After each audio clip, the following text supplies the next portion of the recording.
Hello everyone, my name is Kamal. Welcome to Kamal Physics Classes. Student, today we have discussed about Bohr atomic models. आज हम लोग bore atomic models के बारे में बात करेंगे। इससे पहले हम लोगों ने रदरफोर्ड्स का एटॉमिक मॉडल देख लिया था। हम लोगों ने देखा था कि रदरफोर्ड्स ने जब गोल्ड फॉइल में अल्फ़ा स्कैटरिंग करवाया था, अल्फ़ा रे का स्कैटरिंग करवाया था, तो उन्होंने ये पाया कि ज़्यादातर जो अल्फ़ा रे है वो क्या कर जा रहा है, स्कैटर्ड कर रहा है और गोल्ड फॉइल से होकर पास कर जा रहा है।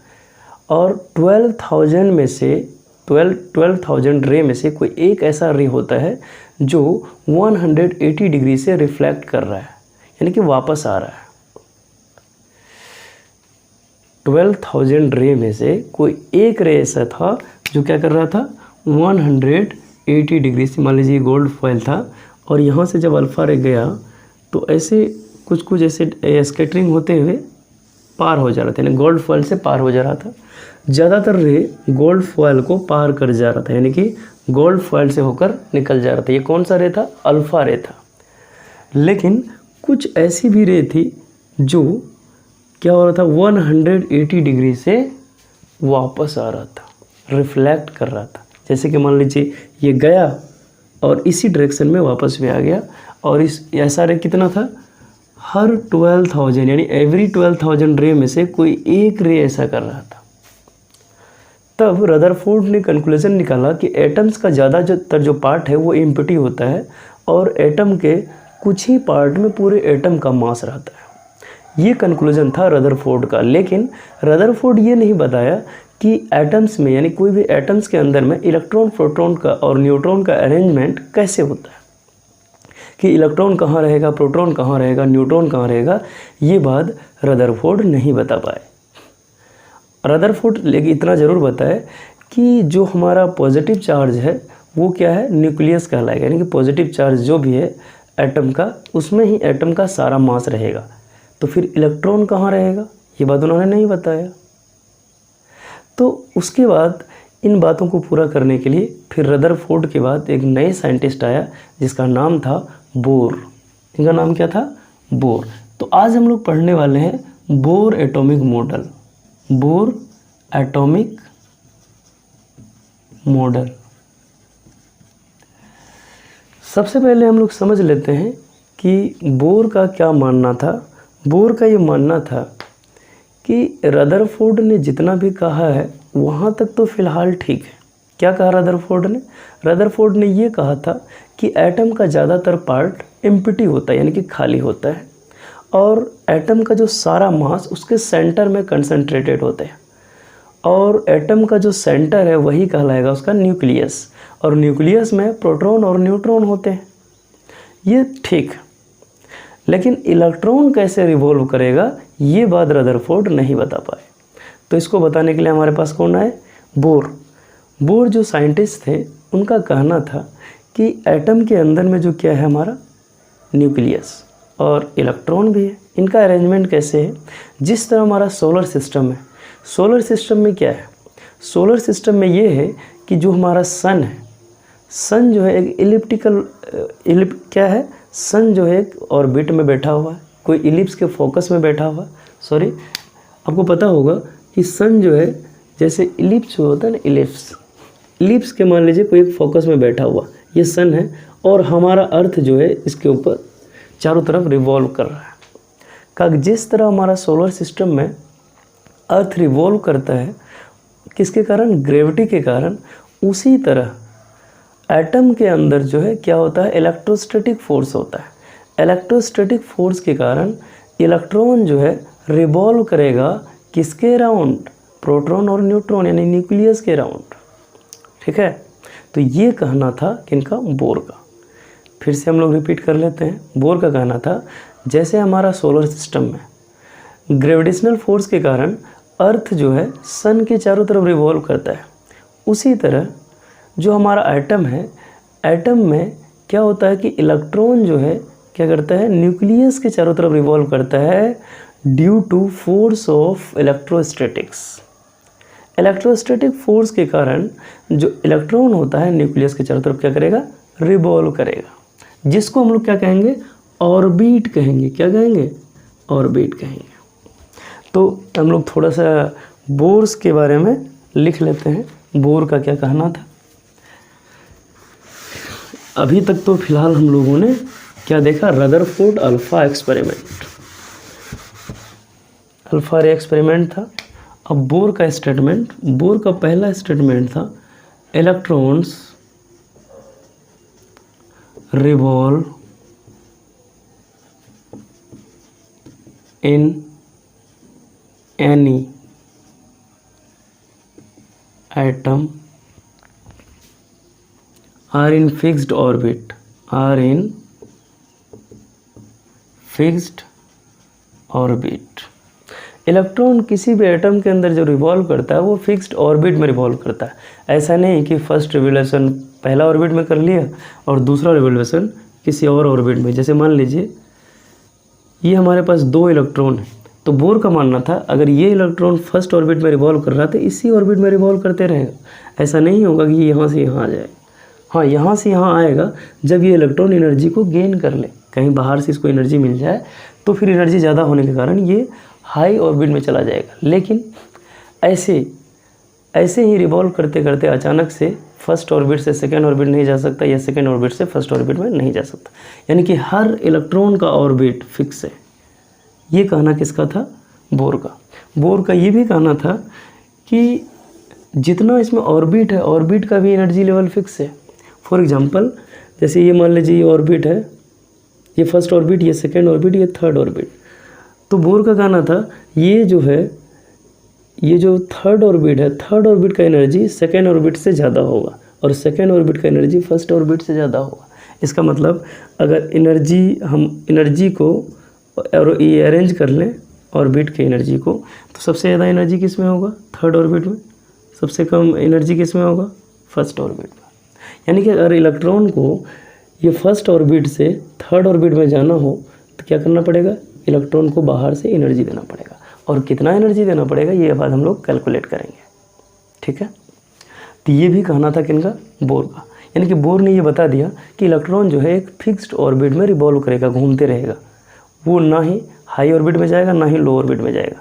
और हाई और लो ऑर्बिट में तभी जा सकता है अगर कोई इलेक्ट्रॉन बाहर से एनर्जी गेन कर लिया हो तो वो ऊपर वाले ऑर्बिट में जाएगा, यानी ज़्यादा एनर्जी लेवल वाले ऑर्बिट में। अगर कोई इलेक्ट्रॉन एनर्जी लूज़ कर दिया हो तो वो नीचे वाले ऑर्बिट में पहुंच जाएगा। लेकिन बिना एनर्जी गेन या लूज़ किए इलेक्ट्रॉन कोई भी ऑर्बिट में नहीं जाएगा, वो अपने ऑर्बिट में ही घूमता रहेगा। ये कहना था बोर का, ठीक है। नेक्स्ट, बोर का दूसरा कहना ये था इलेक्ट्रॉन जो है फिक्स्ड ऑर्बिट में रिवॉल्व करेगा। दूसरा, एटम हैज़ सेंटर। एटम के पास सेंटर होता है, आर कॉल्ड, जिसको हम लोग क्या कहते हैं, न्यूक्लियस। बोर का कहना था हर एटम का अपना सेंटर होगा। जो सेंटर होगा, सेंटर को हम लोग न्यूक्लियस कहेंगे। और उसी न्यूक्लियस में प्रोटॉन और न्यूट्रॉन होते हैं, यानी कि पॉजिटिव चार्ज हमारा न्यूक्लियस है।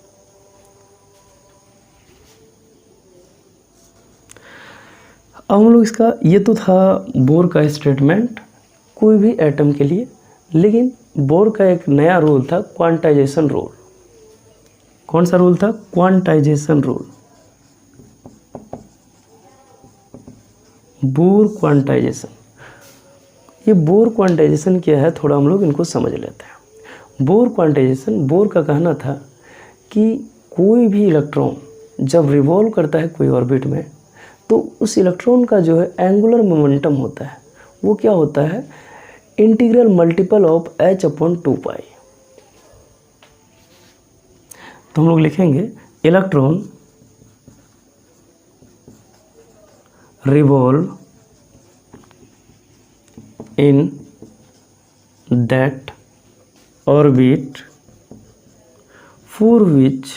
for which its angular momentum is integral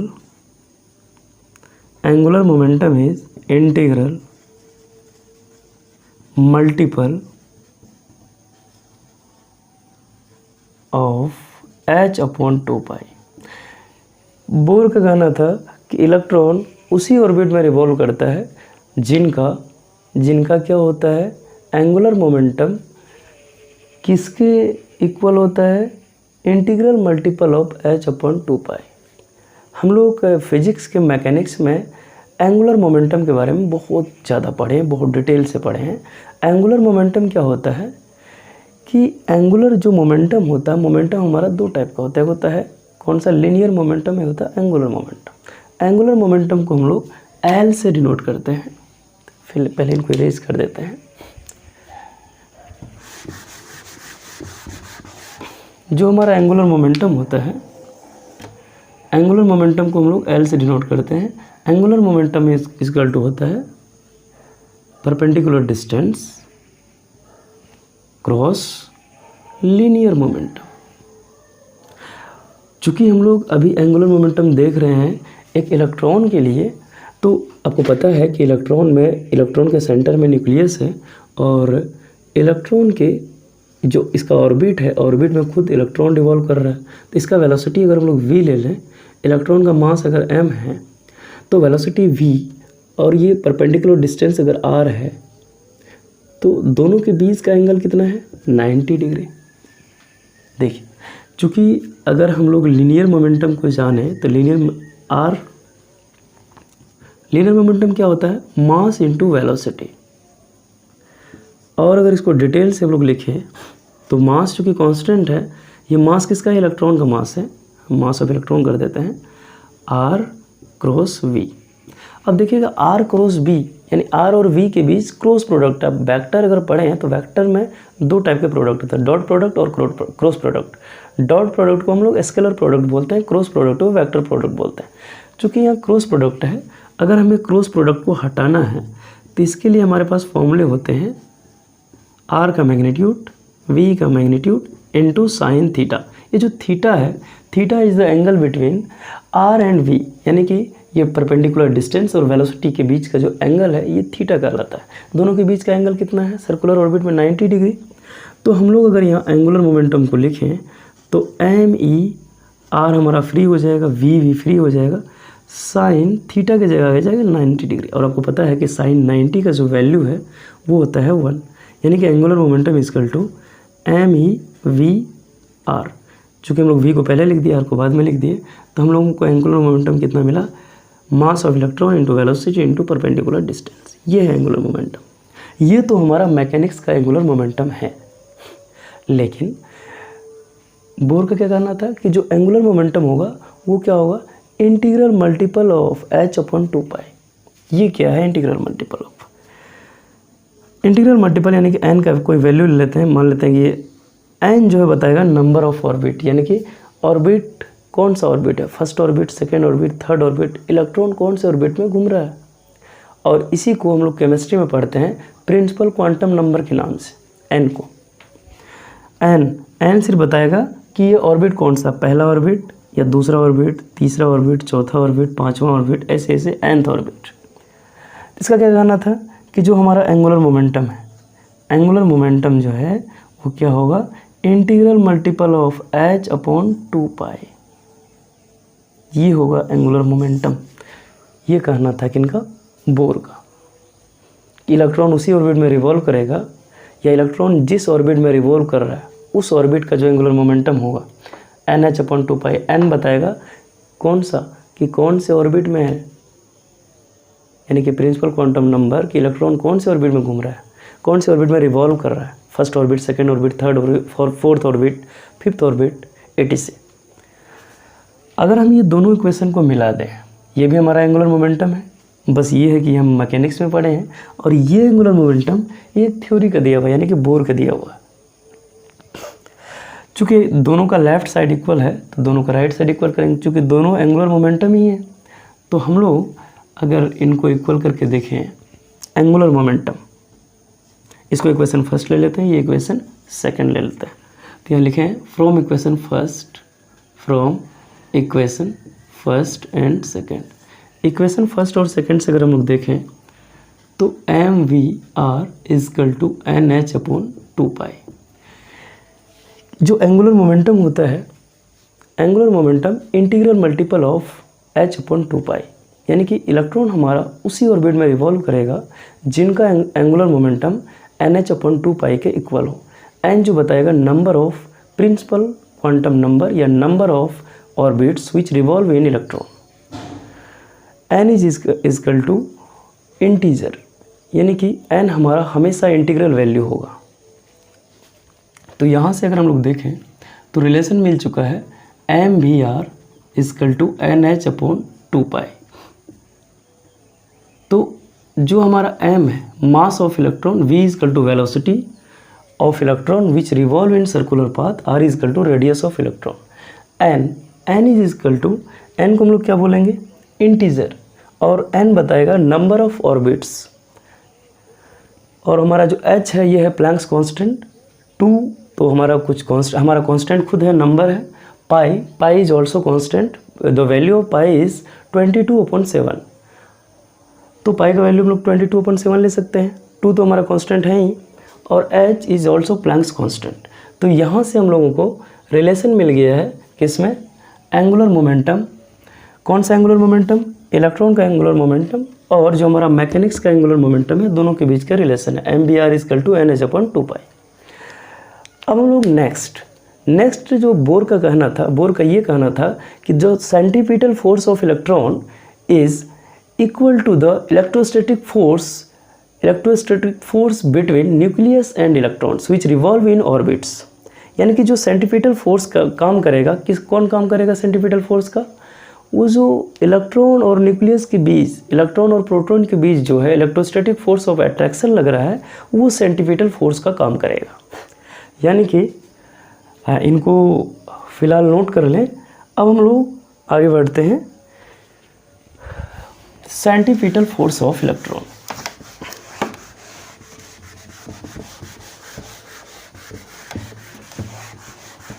अब यहीं से हम लोग रेडियस ऑफ ऑर्बिट कैलकुलेट करेंगे। बोर का दूसरा जो थ्योरी है, बोर का कहना यह था centripetal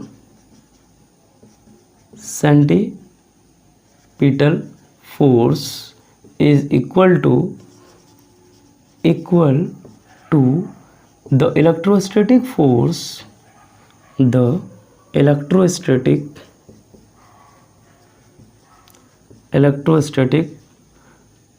force of attraction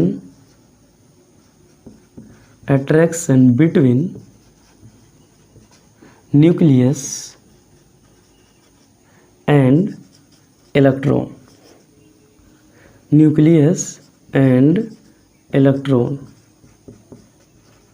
bore का कहना था कि जो सेंट्रीपिटल फोर्स लग रहा है, सेंट्रीपिटल फोर्स को कौन बैलेंस करेगा, electrostatic force of attraction between nucleus and electron. हम जानते हैं कि न्यूक्लियस में हमारा प्रोटॉन होता है और इलेक्ट्रॉन खुद एक नेगेटिव चार्ज है, दोनों का जो चार्ज का मैग्नीट्यूड है वो इक्वल है, तो दोनों के बीच जो है फोर्स ऑफ अट्रैक्शन लगेगा। ये अट्रैक्शन किसके बराबर होगा, सेंट्रीपिटल फोर्स ऑफ इलेक्ट्रॉन, यानी इलेक्ट्रॉन जो रिवॉल्व कर रहा है सर्कुलर ऑर्बिट में, उसका जो सेंट्रीपिटल फोर्स होगा उसको बैलेंस करने वाला होगा इलेक्ट्रोस्टैटिक फोर्स ऑफ अट्रैक्शन। कहने का मतलब ये है कि आपको पता है कि जब भी कोई ऑब्जेक्ट, ये हमारा न्यूक्लियस है, यहाँ हमारा प्रोटॉन और न्यूट्रॉन दोनों है, और यहाँ इलेक्ट्रॉन है। आपको पता है कि इलेक्ट्रॉन नेगेटिव चार्ज है, प्रोटॉन पॉजिटिव चार्ज है। नेगेटिव और पॉजिटिव चार्ज के बीच इलेक्ट्रोस्टैटिक फोर्स लगता है, ये हम कूलम्स लॉ से जानते हैं। लेकिन जब इलेक्ट्रॉन रिवॉल्व करेगा ये ऑर्बिट में, तो यहाँ एक फोर्स लगेगा जिसको हम लोग बोलते हैं सेंट्रीपिटल फोर्स, जो इलेक्ट्रॉन को हमेशा बाहर खींचना चाहेगा। इलेक्ट्रॉन को कहाँ खींचना चाहेगा, बाहर खींचना चाहेगा। तो होगा क्या कि इनको बैलेंस करने के लिए कौन आएगा, इलेक्ट्रोस्टैटिक फोर्स। इलेक्ट्रोस्टैटिक फोर्स हमेशा इसको अंदर खींच के रखेगा। क्यों, ड्यू टू अट्रैक्शन, क्योंकि electron negative charge, proton positive charge, हम लोग ये पढ़ चुके हैं इलेक्ट्रोस्टैटिक में, फिजिक्स के फर्स्ट यूनिट में, कि जब भी अनलाइक चार्ज आता है, यानी कि एक पॉजिटिव एक नेगेटिव, यानी कि अपोजिट नेचर का चार्ज जब भी होगा तो दोनों के बीच अट्रैक्शन फोर्स होगा। तो यहाँ इलेक्ट्रॉन और प्रोटॉन है, इलेक्ट्रॉन हमेशा नेगेटिव चार्ज में होता है, प्रोटॉन पॉजिटिव चार्ज में होता है, दोनों के चार्ज का मैग्नीट्यूड सेम है, but the nature of charge is different. तो इसके बीच जो लगने वाला फोर्स होगा वो अट्रैक्शन होगा, अट्रैक्शन फोर्स होगा। और जो ये सेंटीमीटर फोर्स है जो इसको बाहर की तरफ खींचेगा, इससे इसको कौन बचाएगा? Electrostatic force. तो इलेक्ट्रोस्टैटिक फोर्स को अगर हम लोग देखें, force of electrostatic is equal to centripetal force. यानी इलेक्ट्रोस्टैटिक फोर्स इधर कितना लग रहा है? किसके किसके बीच लग रहा है? प्रोटॉन। प्रोटॉन कितना है? प्रोटॉन में चार्ज कितना है? कूलम्ब्स लॉ से हम लोग जानते हैं K(Q1 Q2 upon R square. चूँकि ये जो ऑर्बिट है, ऑर्बिट का जो रेडियस है वो R है। सेंटीपिटल फोर्स कितना होगा? mv² अपॉन R, रेडियस खुद R है। K charge of proton Z, charge of electron E upon distance between them R square equal to mv² upon R। यही है। अगर हम लोग ये डिस्टेंस को, ये R है, ये R से एक R गया, हम लोग इसको सही से कैलकुलेट करें तो kZe² upon R equal to mv²। यही, इसको मान लेते हैं इक्वेशन थर्ड। यहाँ से हम लोगों को तीसरा इक्वेशन मिल चुका है। ये हमारा तीसरा इक्वेशन है। कौन सा? कि जो सेंटीपिटल फोर्स ऑफ इलेक्ट्रॉन है उसको बैलेंस करने वाला है electrostatic force of attraction between proton and electron.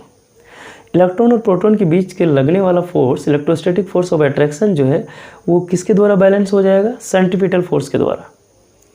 क्योंकि कोई भी ऑब्जेक्ट जब रिवॉल्व करता है हमारा सर्कुलर ऑर्बिट में तो उसमें सेंटीपिटल फोर्स लगता है जो हमेशा उसे बाहर भेजता है।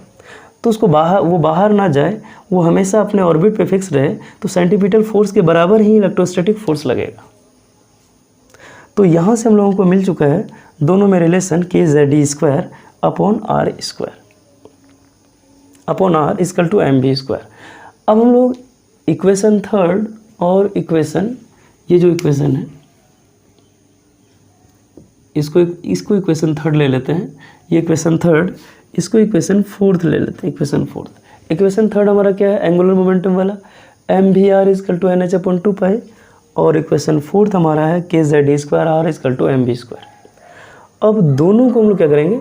दोनों को सॉल्व करेंगे। सॉल्व करने के बाद हमें जो है इसका रेडियस का एग्जैक्ट वैल्यू मिल जाएगा। तो इनको भी नोट कर लें। अब हम लोग इसको सॉल्व करने वाले हैं। Now equation 3 and equation 4th.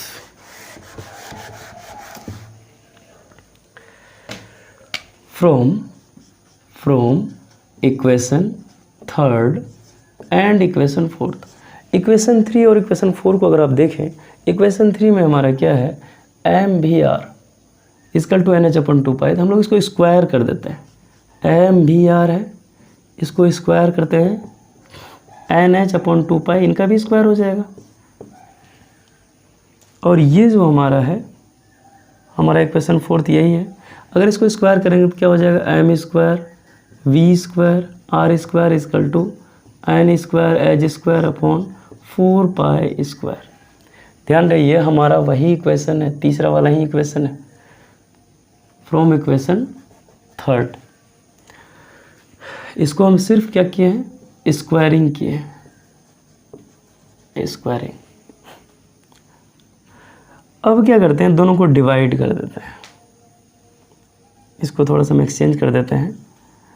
mv² equal to kZe² upon R square upon R। ध्यान रहिए फोर्थ वाला इक्वेशन है, ये राइट साइड वाले को लेफ्ट में लेके जाएंगे, लेफ्ट वाले को राइट साइड में लेके आए। बाकी इससे कोई फ़र्क नहीं पड़ने वाला। अब हम लोग इसको डिवाइड अगर करें इक्वेशन फोर्थ से, तो डिवाइड करने पर क्या मिलेगा? ये इक्वेशन फोर्थ से हम लोग इक्वेशन थर्ड को डिवाइड कर रहे हैं, ध्यान रहे। तो डिवाइड करने पर क्या मिलेगा? kZe² upon R। तो यहाँ से अगर आप देखें तो v² से v² चला गया, जो हमारा अननोन था। चूँकि हमारे पास दो अननोन था, एक अननोन को रिमूव करना था।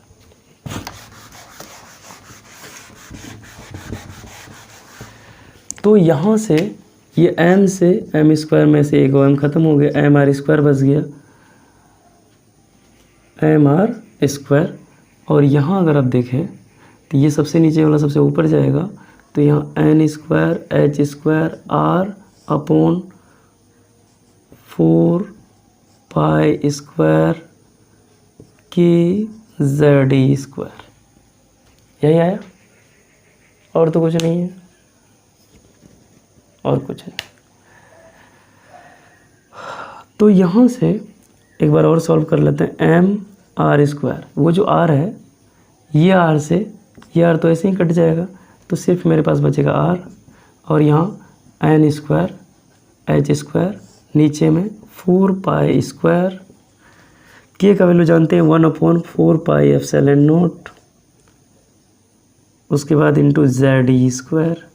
तो यहाँ से भी हमारा 4 से 4 गया, पाई से 1 पाई ऐसे ही चला गया, तो हमारा बचा क्या,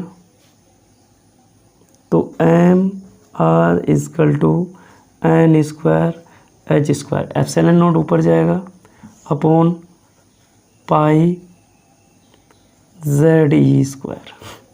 अब R को, ये जो हमारा M है, चूँकि हमें रेडियस निकालना है, रेडियस ऑफ ऑर्बिट, तो ये जो हमारा M है, M मास ऑफ इलेक्ट्रॉन है, तो M को भी इधर भेज देते हैं, M भी कांस्टेंट है, तो R = हो जाएगा N² H² epsilon not upon N को नहीं लेते हैं, जितना कांस्टेंट एक साथ करते हैं, E एप्सिलॉन नॉट H², नीचे में पाई E², और जो वेरिएबल है N² अपॉन Z, यही है, तो इसको अलग कर दिए।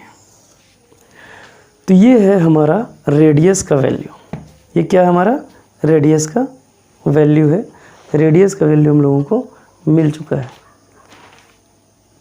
तो क्या मिला है, H² epsilon not pi ME² N² upon Z। अगर हम इनको सॉल्व कर लेते हैं तो हम लोगों को ये मिलने वाला है 0. कितना मिलेगा, 0.53 N² अपॉन Z एंगस्ट्रम में मिलेगा। ध्यान रहे, बहुत छोटा होता है, 0.53 ये एंगस्ट्रम में मिलने वाला है।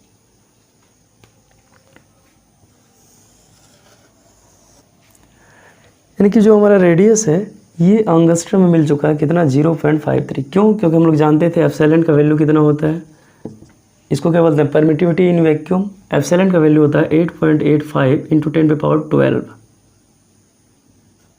-12, और इलेक्ट्रॉन के वैल्यू जानते हैं, चार्ज ऑफ इलेक्ट्रॉन का 1.6 × 10⁻19।